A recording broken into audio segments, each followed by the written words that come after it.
Hey, it's V with 85th Away. Thanks for joining me today. Now, in this episode, two quick things. One, I'm in a little bit of pain. Two, I'm trying to get my voice back. So I'm gonna sound a little different.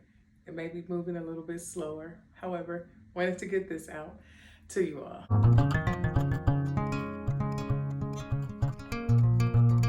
So in this episode, we're gonna talk about a couple things. We're gonna talk about what I made for National Jumpsuit Day, which was October 26th. Had a few things come in the mail for Project Dress a Girl, or just Dress a Girl around the world. So it was after September 30th. So I want to open those up and look at those dresses, and then perhaps even tell you what I'll be working on for the next couple of weeks, if not months. So to start off, for National Jumpsuit Day, I was able to get out complete two jumpsuits. And I'm really excited because one of them I was actually able to wear on a trip that I had in October. So I got that completed like the morning of me getting on the plane and heading over to Atlanta. So I was excited about that. The other one ran into a bit of a snafu, so I wasn't able to complete it before I left, but I was able to complete it once I got back. So without further ado, let's talk about them. Now, the first one is McCalls 8047. I don't have, or I can't find the envelope anywhere, but I'll post it on the screen. But this is one of those easy to put together, learn to sew to me type of patterns, because it gives you 3 different top versions and I think 2, possibly 3 different bottom versions. And so it's really easy to put together because there are no notions. So the jumpsuit that I put together was using pattern pieces or looks 2, 5, and 7. So for 2, it is just the sleeveless bodice here. So there isn't anything over the shoulders. You cut this twice because, and you cut both of them on the fold because the top is lined. So you have a front on the fold twice, back on the fold twice. You put some elastic here at the top to actually keep it held up on your bodice. And that's pretty much it for the top. For the bottoms, there is some elastic here at the waist. So again, helps to support that bodice elastic. So it's not all the weight isn't on the bodice elastic. So it just gives you some gathering and some shaping at the waist. And then you have the pants, which you cut the front and back twice. So this pattern does not have pockets. However, it would be very, very easy to add pockets if you wanted them. I didn't want pockets on this one just because I didn't want it, and actually I didn't put pockets on either one, but I didn't want that to poof out at the hips. I wanted to keep it as slim and sleek as possible. So I did not add my own pockets, but very easy to do that. And so this is just a leg with some elastic at the bottom. So basically you're cutting elastic and you're sewing this thing together. So very, very easy to put together. Now this fabric that I have my little slip here, is actually called the Flock Stretch Twill. I purchased this from Hobby Lobby the January 24th, 2024, while I was in Raleigh, North Carolina, okay? So the content is 70% rayon, 26% nylon, and 4% spandex. It was a width of 57 inches, and it says hand wash cold, use mild detergent, flat dry. I hand wash cold, I use mild detergent, and I put it in the dryer on very low heat. So it still looks pretty good. So I don't know that I would continue to do that every time I wear it, but just for simplicity's sake, I threw it in there this first time. Since I've worn it, because I do wash or pre-treat my fabric. So I do wash it before I get started with sewing it up, but I just tossed it in the dryer this time as well. So yeah, a very, very easy pattern. Oh my gosh, got so many compliments on my jumpsuit. So I took a few pictures with it, just the jumpsuit, and then because I knew I was going to be cold where I was going, I did have just a short shrug or whatever you want to call that, over my shoulders that I wore pretty much for the majority of the night. It was really comfortable in it. So very easy to sew, very easy to wear. So that was McCalls 8047. Now, as far as what you would need in terms of fabric for that one. So I think I did, oopsies, I think I did a size 18. It was either a size 18 or a size 16 on that one. Actually, I think it was, I don't remember. I'll put it somewhere on the screen. But basically for the bodice number 2, all you need is 5/8 inch or 5/8 yards for the bodice, and that would be 5/8 for both the bodice and the lining. And then you would need, it looks like for pants number 5, about up to 2 3/8 yard for the pants. And then for the sash, you need 1.5 yards. And total, I had 2 yards of fabric, of the flock fabric, and I got everything out of that flock fabric. Now, mind you, my pants are a little bit shorter than what they say to use or what the look is on the envelope, but again, that was intentional. I wanted it that way, so I was okay with that. But you don't necessarily always need as much fabric as they say on the pattern envelope. So after you cut something out, you know, kind of lay it out to verify how much or little you need, and then go with that. So I would definitely say for beginners, if you're seasoned, if you have like 2 hours to just cut out something really quick, sew it up, and you want to, you know, wear it that afternoon or that evening, this definitely can be a pattern that will get you going.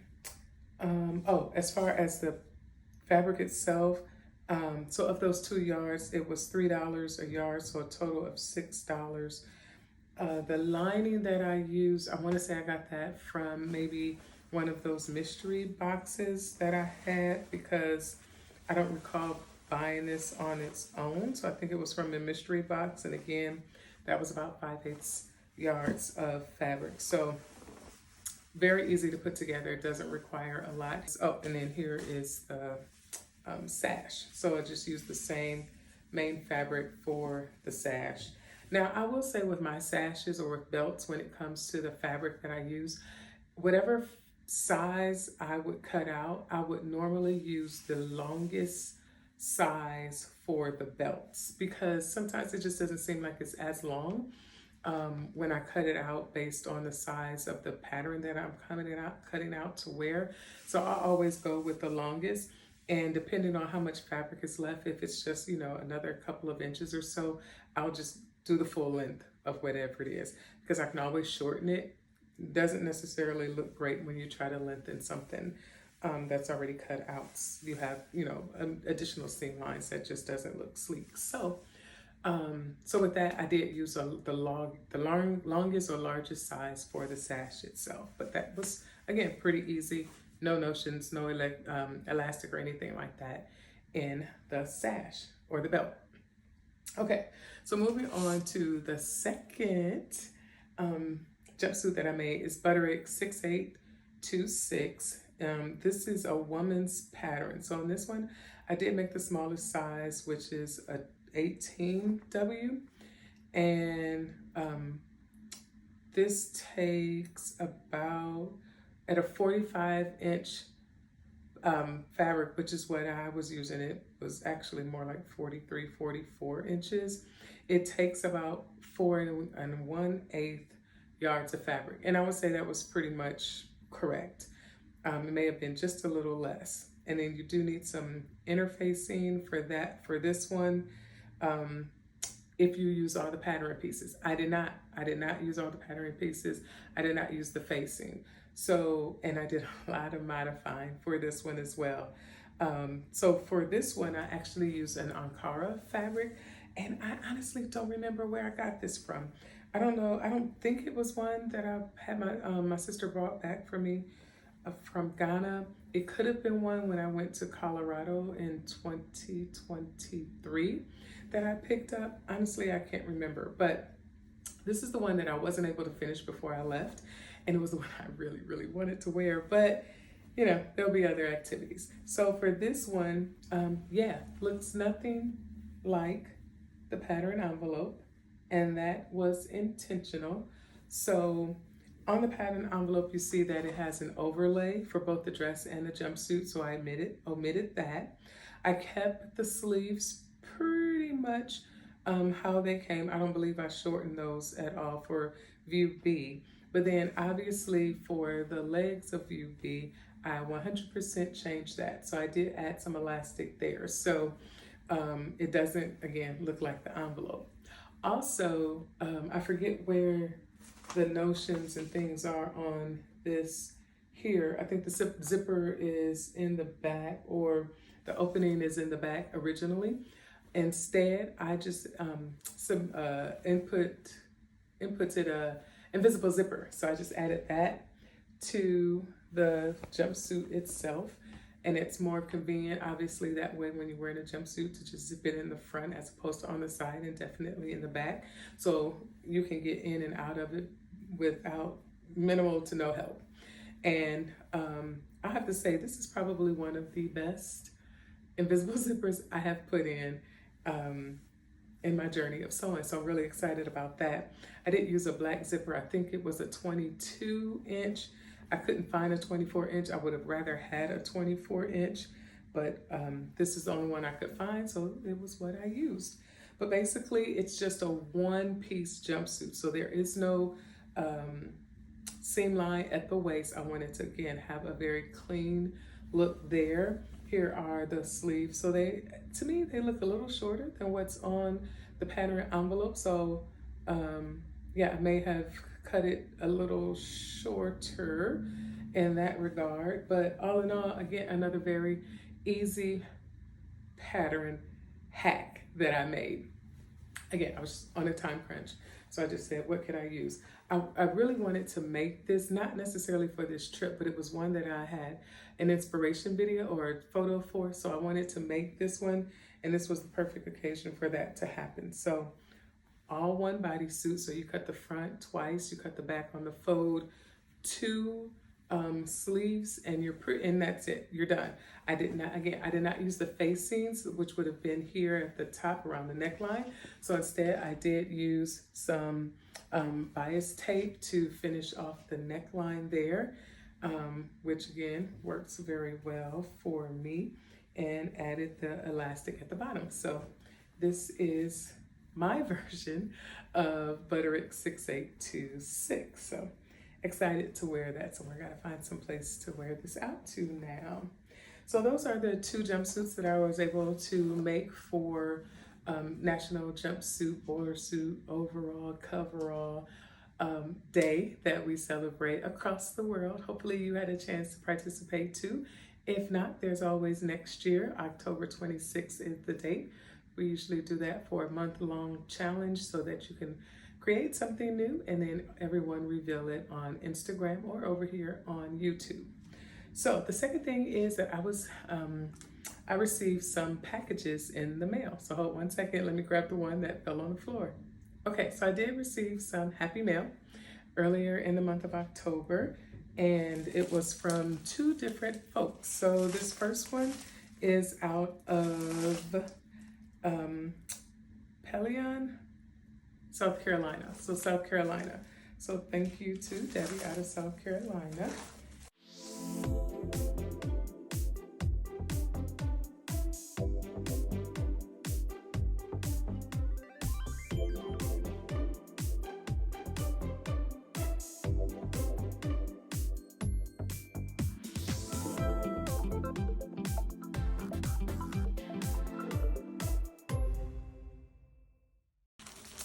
And then finally, we have a package from Peggy out of Tennessee. So thank you, Peggy.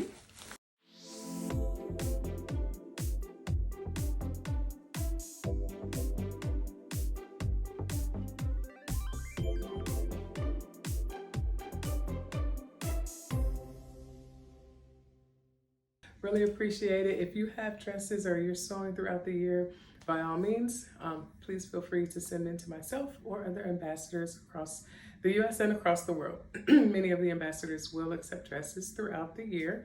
Just give them a shout via email, or if they have a phone number listed, to understand what their requirements are, if there's any above the Dress a Girl Around the World requirements, and you can sew all year. So thank you, ladies, for those dresses. Now, coming up on the channel, I'm really excited because that pattern, the Butterick 6826, doing all of that hacking,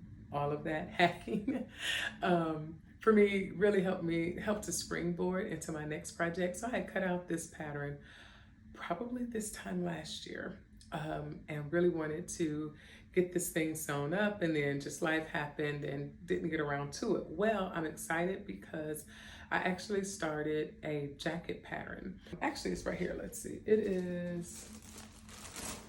is McCalls 7637. So McCalls 7637. So with this pattern, I'm using this as my base or my template. The jacket, just like that jumpsuit, will look totally different than what's here on the envelope, but I want to go through that, and I'm hoping to record the majority of it because there is a lot of changes that I am making to that jacket because it's an inspiration from another photo, actually a television show that I watched. And when I saw the jacket on one of the characters or actresses, I was like, I gotta have it, I gotta make it, I gotta figure it out. What I wasn't going to figure out was $900 to buy the designer version of that. So I will spend some time and a little bit of money making an inspiration jacket based on that designer's jacket. So with that in mind, over the course of the next couple of weeks, I'll be recording segments of that. So you'll see me in different attire, probably every single snippet, because I want to do this in stages and I want to get it right and hopefully have it by the first of the year, if not sooner.